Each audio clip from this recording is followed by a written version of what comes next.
buenos días, tardes, de donde ahora que nos estén viendo. Estamos con Eder, asesor agrónomo, y él nos dio la clase sobre la poda, y el día de hoy el tema es justo sobre la poda. Entonces, Eder, bienvenido a este programa. Hola, ¿qué tal? Mucho gusto, buenas tardes.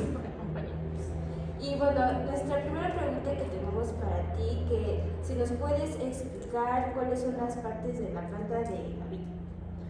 En cuanto a las partes, pues las hay subterráneas y las hay aéreas. Está la raíz, en la raíz se encuentran diferentes partes también, las zonas pilíferas, las ramificaciones primarias, secundarias, las terciarias, y lo que corresponde a eso sería el subsuelo. Lo que corresponde a las partes aéreas sería el tallo principal, los cordones, los cargadores, los posteriores pámpanos, arcillos, sarmientos. Entonces, lo comprende en gran parte de eso sería el todo de la planta, digamos. ¿Nos podrías, por favor, explicar cómo es el procedimiento de la poda? ¿En qué consiste? Primeramente en encontrar la fecha adecuada para realizarla. Eso es algo con lo que platico con las personas a las que asesoro en cualquier proceso. Inclusive dentro de invernaderos se elige bien el momento para también podar las plantas, hacer deshojes, quitar extremidades de las plantas, tallos. En este caso, por ejemplo, con el calentamiento global se ha desplazado un poco hasta la primavera, y las podas antes se realizaban hasta el 14 de febrero, ¿no? Decían podar antes de San Valentín para tener buenas cosechas o buenas fructificaciones, o el día de San Valentín. Eso es el 14 de febrero. Y como con ustedes lo hicimos, pues no lo hicimos el 14 de febrero, simplemente que esperamos el momento indicado para las yemas para poderlo realizar en el momento adecuado, que fue hace 2 o 3 días, ¿no? El 27. Entonces, esa fecha se escogió, se acordó también con el productor, Viñatequis, para que nos pudiera dejar ese espacio que obviamente ya él tenía premeditado para que nosotros practicáramos en él, observando ya las yemas, observando también digamos, el suelo, si ya tenía la temperatura adecuada. A partir de 10 grados centígrados es cuando se lleva a cabo también el proceso ya de absorción de las raíces, y es escoger eso. El corte siempre tiene que ser realizado en forma de bisel. Ese corte siempre es en un ángulo de 45 grados opuesto a la yema inmediata que se deje dejar. ¿Puedes explicar qué es el corte bisel? El corte en bisel es el corte que hacemos con las tijeras de poda en una pendiente de 45 grados. Ese se le llama de bisel, parece que tiene una forma como de daga, digamos. Es curioso cómo en algunos viñedos es diferente la forma en que cortan, en que podan. ¿Por qué en algunos viñedos es en forma de L y en otros en forma de Y? Para la conducción de la planta existen diferentes formas. En el viñedo de Viñatequis vimos que había en parral, en cordón bilateral y en cordón unilateral. De hecho, ellos tratando de aprovechar al máximo la superficie que tienen, porque en realidad solo cuentan con alrededor de media hectárea. Y esta producción, pues de esa producción depende todo lo que van a cosechar para producir vino. Entonces, si tú quieres aprovechar mejor tu superficie, pues tratas y de aprovechar mejor la cantidad de plantas que vas a utilizar, pues usas el cordón bilateral. ¿Por qué? Porque de cada planta sale el doble, pero cuando tú tienes en un solo cordón, es decir, hacia un solo lado, la superficie es menor y el largo de ese brazo no puede extenderse tampoco demasiado. Entonces, es para también personas que desean tener vinos de mejor calidad, o se presume que tienen mejor calidad. Para algunas denominaciones de origen así está establecido, pero para aprovecharme la mejor, digamos, la posición mejor de la planta, la mayoría utilizan el cordón bilateral, que sería en este caso esta formación, y esta formación permite que pues tengas en lugar de un solo brazo, 2, pero algunas restricciones existen también con respecto al tamaño y a los hábitos de crecimiento de la planta. ¿Por qué? Porque si es en un solo cordón, haces la formación mucho más rápido. Si se dan cuenta, crece y ya luego la doblas y ya creció, ¿no? Ya se formó. Y en este caso hay que esperar podar para que formen los 2 cordones. Entonces te ahorra tiempo también el cordón unilateral, pero utilizas mucho más densidad de plantas, el doble de densidad de plantas para la misma superficie. Esa sería la cuestión.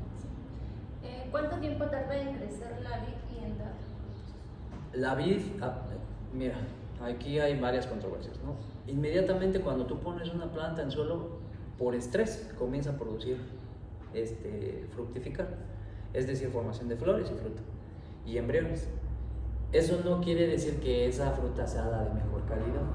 Generalmente al proceso de la formación se le lleva o se le toma 4 años en formar la planta, pero eso no quiere decir que en ninguno de esos años pueda fructificar. Siempre en la madera de 1 año de antigüedad se puede producir, siempre existe ese potencial, pero tú al formar la planta te toma 4 años formarla, es por eso que esperas esos 4 años. Además, las primeras cosechas no son tan deseables en cuanto a calidad, me refiero a acidez, me refiero a taninos, me refiero a color como antocianos. Eso es la diferencia, las primeras cosechas no son así. Según la Organización de la Viña y del Vino, es aproximadamente 12 años los que le toma dar una fruta de buena calidad.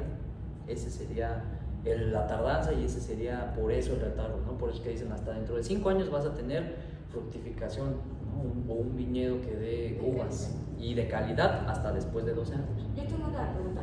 Por ejemplo, bueno, Eddie es asesor agrónomo y ha cuidado tanto las uvas como uvas de vino como las uvas de mesa. ¿Nos puedes explicar como la diferencia entre el cuidado de la planta tanto de vino de mesa como para vino de...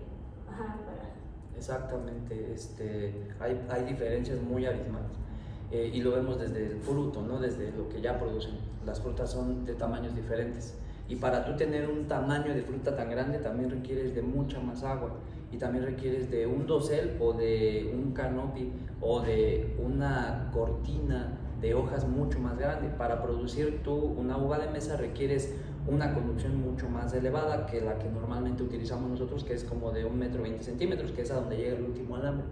Entonces, cuando tú piensas en la conducción de la uva de mesa, tú utilizas otro alambre más, es decir, llega casi a 1,5 m ese dosel. ¿Para qué? Para alimentar a todas esas uvas y esos grandes racimos.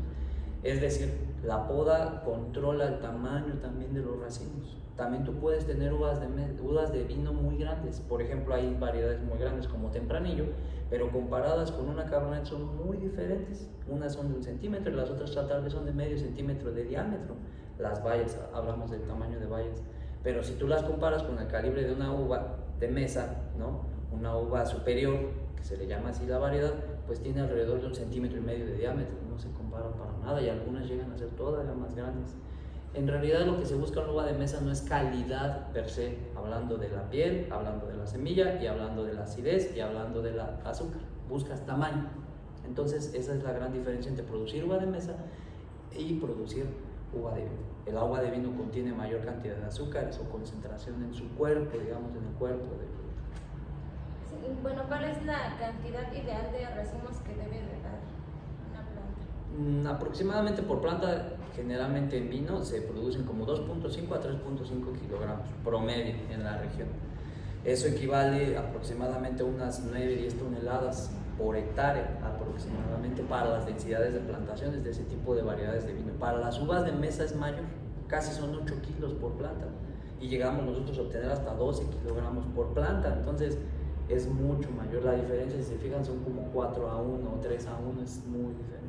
Por lo que les decía, acá buscamos peso y generalmente el peso es mayoritariamente de agua, y acá lo que buscas más en el vino es calidad, acidez, y mayoritariamente el peso viene dado por un porcentaje de agua, pero un gran porcentaje de azúcar.